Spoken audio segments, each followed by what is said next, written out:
Hey, thanks for joining me today. One of the other fine people on Board Game Geek asked me to cover Dungeon Crawl, which happens to be one of my favorite games. It's if you like dungeon crawling, like Descent or let's see, I guess Warhammer Quest, so forth and so on, I think you'll like Dungeon Crawl. I know I do. I like it a lot. Dungeon Crawl has its roots in Hero Quest. There's a lot of similar mechanics to Hero Quest, which I've only read the rules for, but I enjoy this so much that I figured I'd help the guy out by taking him through the game a bit. So, what we have here is a character sheet for Dungeon Crawl. Now, Hero Quest doesn't have the fine tuning that Dungeon Crawl has. It's got a lot of exciting things in there. So let's look at what we have. So here in Dungeon Crawl, we have the ability to pick race. This is a Google spreadsheet that I made for Dungeon Crawl because I like the game system so much, and I want to be able to make characters quickly. So you get a number of races. I've added on some. You won't see the races that like Lizard Man and half Orc. I don't think they appear. I'll have to go look it up. I believe there's 4 races and 4 classes. So in basic Dungeon Crawl, you have humans, halflings, elves, and dwarves. And so I added in Lizard Man and half Orc. And also you have, for Dungeon Crawl, you've got a rogue, which I'm designing here, and you've got a warrior, barbarian, cleric, and sorcerer. So the basic mechanics of the character sheet are you've got values that appear to change when you choose a different race. You'll have to look that up in the book. I don't want to go through that because the guy owns the material, so you'll have to buy the book, and it's a pretty good deal. It's $15. You get all the books and cards and so forth. It's print and play. So as you see, also you've got values that change depending on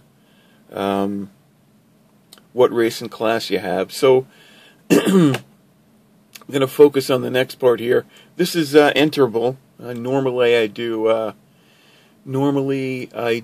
a blue field to show what you can enter. See, we'll change it over now to make it clearer. And we got here. So you can enter race, class, level. Everybody gets a revival potion when you first start. Let's see. You get race info based on what race you choose. So let's put that back to human and roguish guy. So when you choose a human, you get to add 1 into beef or zip. So let's do that. Let's do beef because he looks a little thin right now. So we're going to add 1 point into beef. I'll change my font over to Verdana because I really like that for character sheets. So now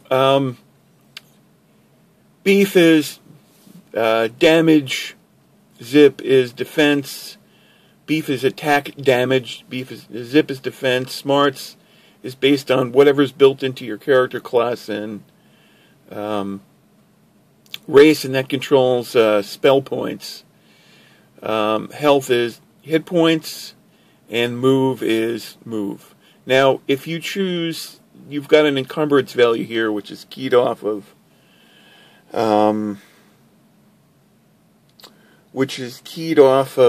your armor. You can get armor down here. You'll see that if you choose a hefty armor, the encumbrance goes up, so your move goes down. Your move can never drop below 1. So let's go fix that back up. When you start the game, you have a short amount of weapons you can choose from, because your weapons are keyed off of what level you are. So you can see that short swords are level 1, broadswords are level 2. I pop up a little no over here because I want you to know that you can't use that based on what level you entered. Clever.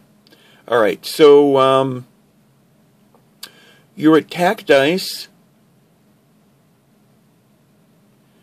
let's go back to dagger. Your attack dice, the amount of damage that your character does is your attack, which is based on beef, and it's added to the weapon damage that you have, and that's a total. So let's click it over to Night Sword. That Night Sword damage is 1. It's added to your attack, and you come up with a total attack dice. Same thing for armor. Your armor is keyed off your zip, which is your defense, and finally you can come up with an excited final defense value. You see 4 is added into the 2, and you come up with 6. But we're at first level. We won't do that. Next value you have is health, and your health, like I said before, is based on your hit points based on your health. And finally, you have something called adrenaline, which is an exciting part of the game. And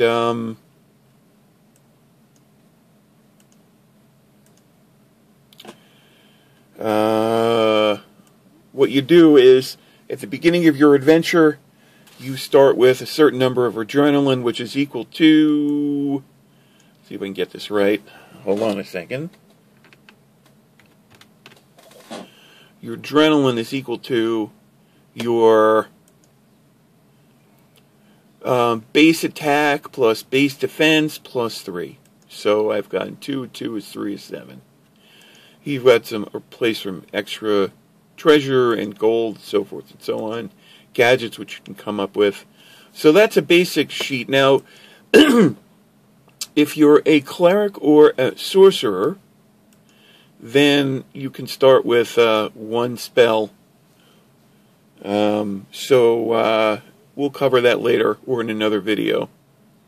So that's what you have. So I'm going to turn this off now, and we'll go to part 2, which will be the actual game. I'll take you through some of the rules.